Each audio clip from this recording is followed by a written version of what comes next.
Hello student, इस video में हम HTTP का इंट्रोडक्शन समझेंगे और साथ ही साथ हम पोस्टमैन का यूज़ करके हम कैसे एक API के होस्ट को क्रिएट करते हैं और उससे रिलेटेड जो एग्जांपल हैं वो मैं आपको इस वीडियो में दिखाऊंगा। इस वीडियो में हम क्या क्या कवर करेंगे, हम करेंगे HTTP मेथड्स को कवर, उसी के साथ हम कैसे एक रिक्वेस्ट को क्रिएट करते हैं, उसमें क्वेरी पैरामीटर कैसे सेट करते हैं, उसकी बॉडी को कैसे सेट में क्या क्या एंट्री कर सकते हैं, और साथ ही साथ हमारे कॉमन रिक्वेस्ट हेडर जो होते हैं और कॉमन रिस्पॉन्स हेडर क्या क्या होते हैं, जैसे ये होस्ट हो गया, यूज़र, एजेंट, एक्सेप्ट, लैंग्वेज, साइजेशन, कंटेंट, ओरिजिन, ये सब पढ़ेंगे। हम अपनी नेक्स्ट वीडियो में क्या पढ़ेंगे, हम अपनी नेक्स्ट वीडियो में ऑथेंटिकेशन टाइप, ये सब ऑथेंटिकेशन टाइप के बारे में थोड़ा सा पढ़ेंगे। अगर आपको ये वीडियो अच्छी लगे तो हमारी नेक्स्ट वीडियो जरूर देखना, और साथ ही सिक्योरिटी हेडर्स के पढ़ेंगे। और इन एडिशन टू दिस हम पोस्टमैन के थ्रू भी पढ़ेंगे कि कैसे हम रिक्वेस्ट, बेसिक रिक्वेस्ट बनाते हैं, उसके पैरामीटर को कैसे सेट करते हैं, रिक्वेस्ट हेडर कैसे सेट करते हैं एपीआई में, और साथ ही साथ थोड़ा एपीआई क्या होती है वो पढ़ेंगे। तो वीडियो स्टार्ट करने से पहले मैं आपको बताता हूँ कि HTTP है क्या। HTTP stand for hyper text transfer protocol. तो ये प्रोटोकॉल क्या करता है, देखो, जब भी आप ब्राउज़र में कोई भी रिक्वेस्ट को हिट करते हो तो आपने देखा होगा उससे पहले हम HTTP लिखते हैं। तो ये क्या है, ये हमारे ब्राउज़र को बता रहा है कि मैं किस प्रोटोकॉल पे अपनी रिक्वेस्ट को भेजना चाहता हूँ।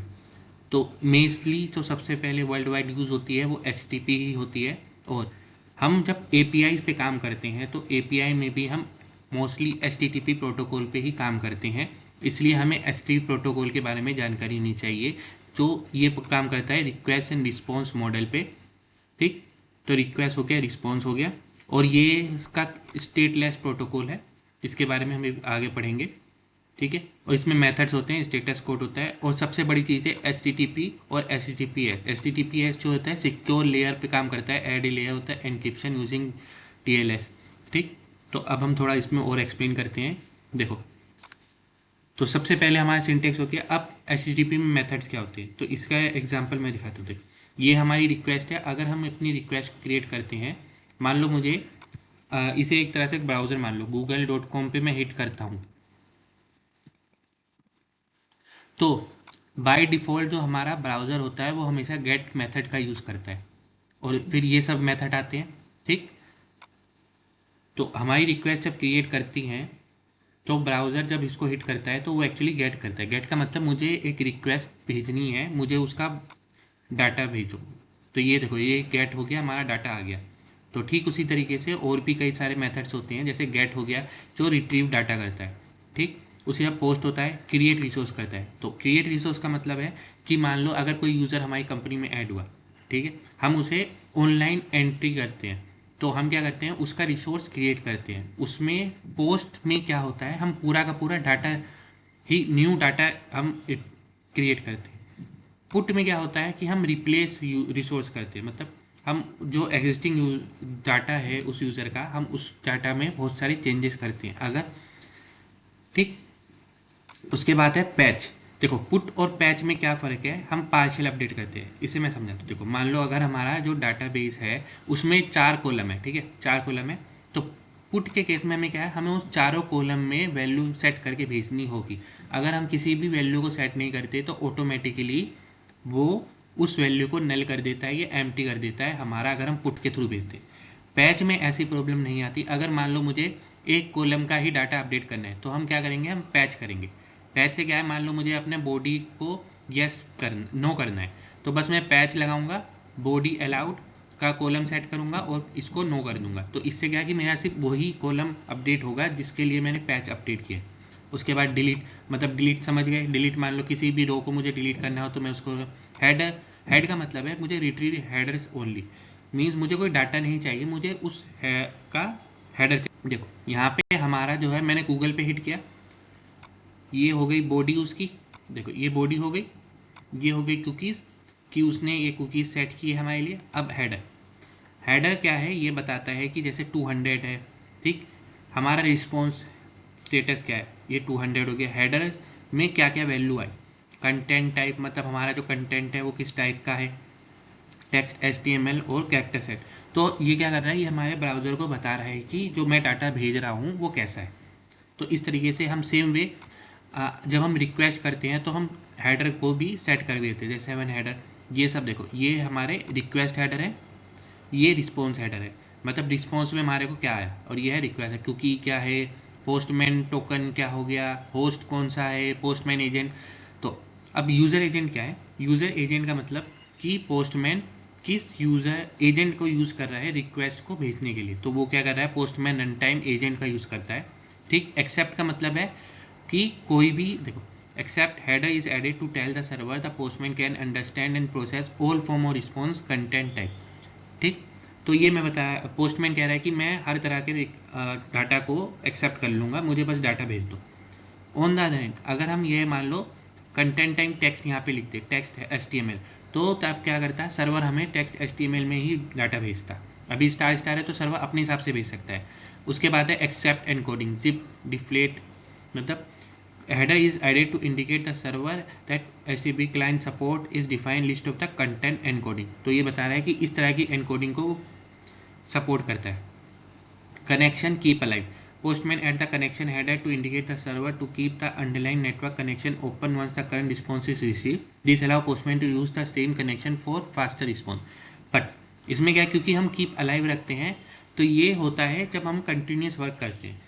अगर हम इस, तो अब क्या है, नेटवर्क हमारा एक कंजेशन में हो गया, एक ब्लॉक हो गया, तो इससे क्या है, लेटेंसी बढ़ती है, कंजेशन बढ़ता है, तो इसलिए मोस्टली हम इसको उन स्टैटिक पेजेस में हटा के रखते हैं जहाँ पे हमें ज़्यादा ज़रूरत नहीं होती।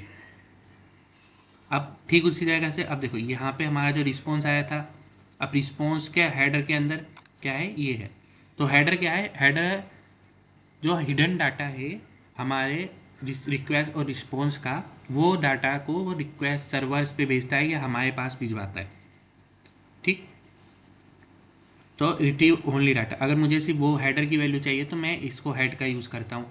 ऑप्शंस देखो, मैं इसको आप दिखाता हूँ, मान लो google.com है, अब मैं इसको हेड पे सेट करता हूँ, मुझे हेड चाहिए बस, मैंने सेंड किया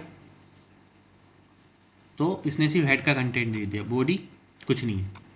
ठीक, बॉडी में उसने कुछ नहीं भेजा, हेड में, हेडर में उसने सब बता दिया मुझे।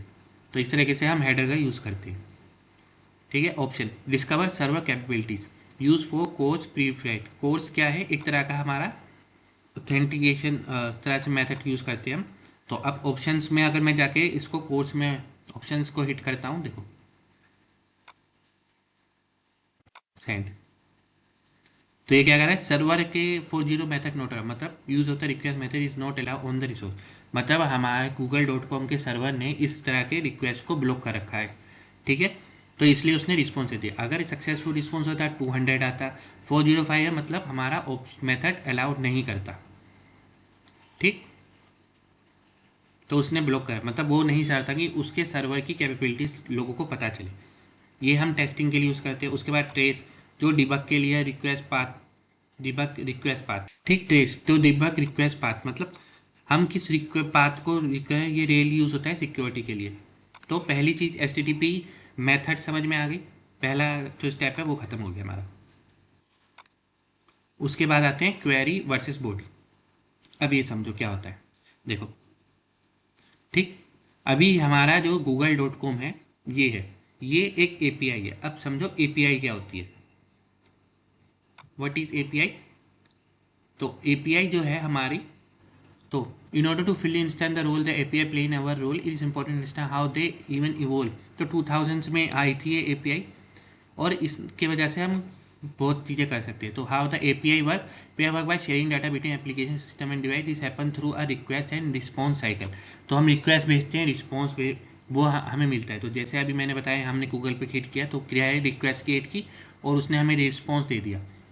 ठीक है, the request send to the API and retrieve the API client. तो इसी में क्या कहते हैं हम, API क्लाइंट। तो हमारा जो पोस्टमैन है वो API क्लाइंट की जो रिक्वेस्ट भेज रहा है, रिक्वेस्ट कर रहा है, उसे हम क्लाइंट कहते हैं।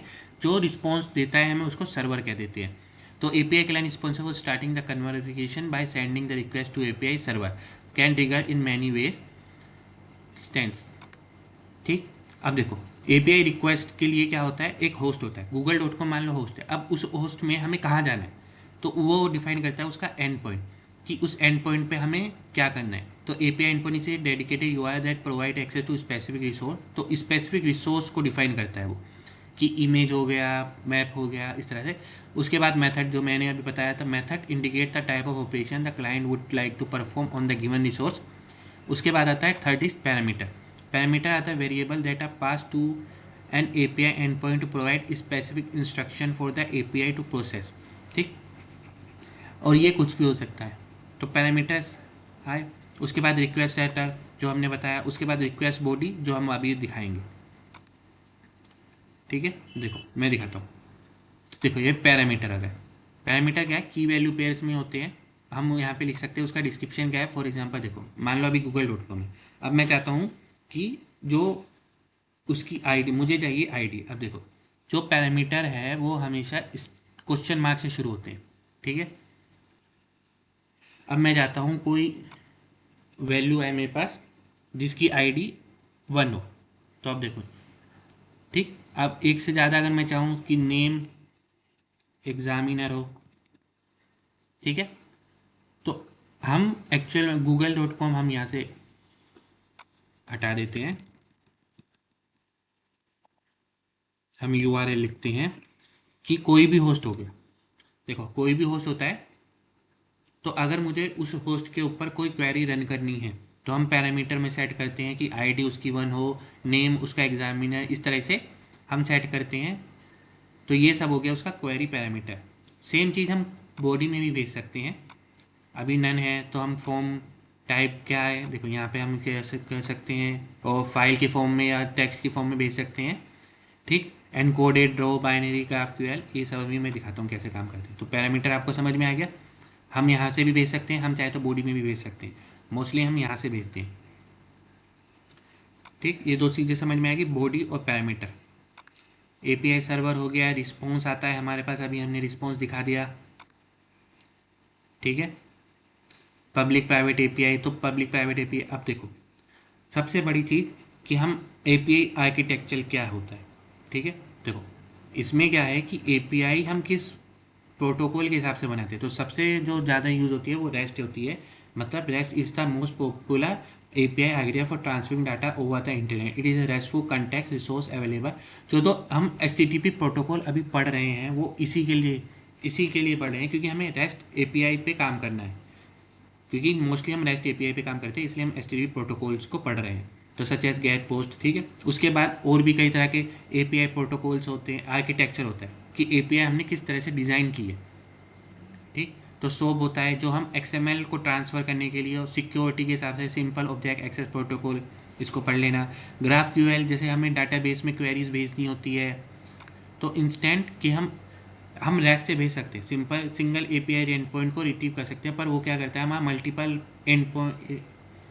मल्टीपल हिट्स यूज़ करेगा, उसकी जगह हम GraphQL यूज़ करते हैं। ठीक, उसके बाद वेब हुक्स हो गए।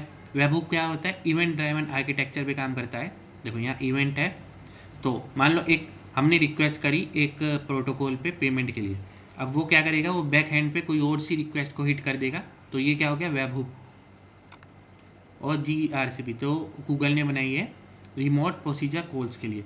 तो हम जैसे क्लाइंट कॉल करते हैं, client can call on a server as if we located object which make it easier for distribute application system communication with one another. तो ये सब हमारे एपीआई आर्किटेक्चर है।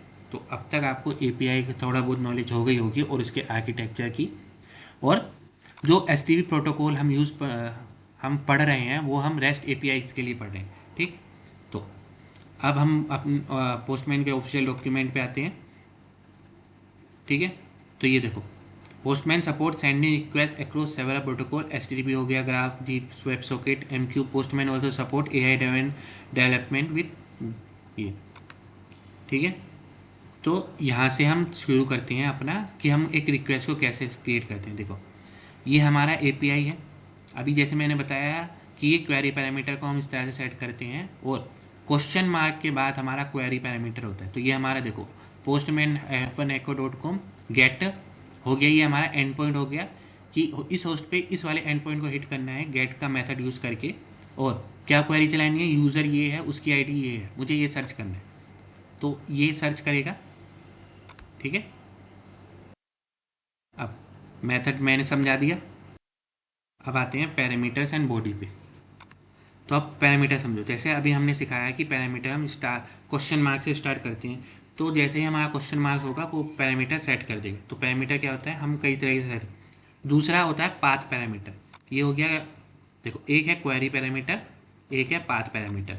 ठीक, कई बार हम पाथ के अंदर ही हम आईडी सेट करते हैं। तो जैसे मान लो ये हो गया,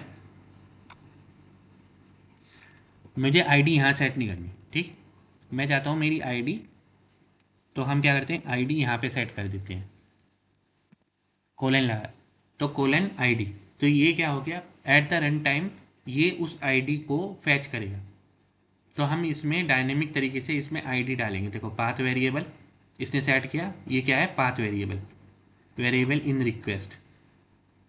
ठीक, एक यूआरएल है जो हमारा एनवायरनमेंट वेरिएबल है, ये हमारा पाथ वेरिएबल है। ठीक है, तो ये बता रहा है मुझे इस पाथ पे वेरिएबल को ऐड करना है।